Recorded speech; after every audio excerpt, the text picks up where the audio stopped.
Top. Izy ity moa dia efa fivoriana isan-dobolana fanao ny distrikta Navaratrano. Tonga miaraka amin'ny chef de district eto daholo moa ny ben'ny tanàna ao amin'ny commune enina ambin'ny folo, ireo chef de service déconcentré eto amin'ny district n'Antananarivo Avaratrano, miaraka amin'ireo mpanolotsaina any amin'ny commune rehetra, dia misy koa moa ireo nasaina manokana. Araka ny voalazako teo hoe efa fivoriana fanaonay izy ity ahafahana mitafatafa, ahafahana mifampizara inona ny olana misy eny amin'ny commune tsirairay aby eny.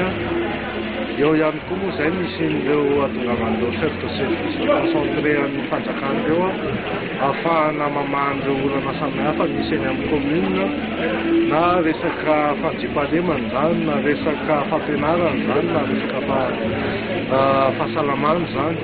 Dia izay ny antoko ity ny zava-dehibe fampiresahana izany indrindradrindra dia mahakasika ny resaka fananan-tany, satria maro ireo commune ny fizaholana izany amin'ny fomba fahazahoana tany, amin'ny resaka prescription acquisitive, eo ihany koa ny resaka tany fanjakana ahoana ny fahazahoana izany.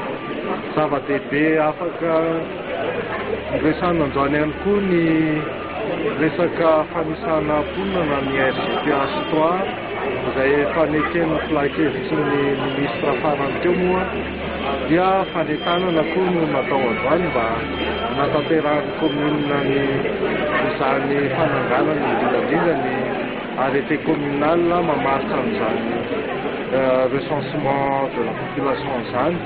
Ary indrindrandrindra moa ny vaovao afaka aty amin'ny lehibe district dia mahakasika ny fanatanterahana ny jugement opération jugement supplétif sy ny carte d'identité nationale izay efa nopromulguen'ny floan'ny république moa ny lalàna mahakasika izany.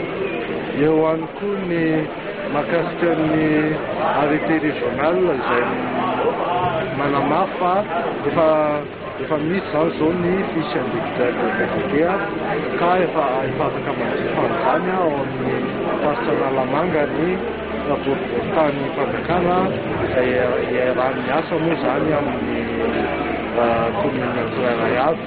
Izay angamba no zavatra no fampidiniana tato, zava-dehibe maro zavatra mifampiresahana, fa ireo teboka vitsivitsy maromaro eo no mifampidiniana teto amin'ny fivorian'ny district n'Antananarivo Avaratrano tamin'ity volana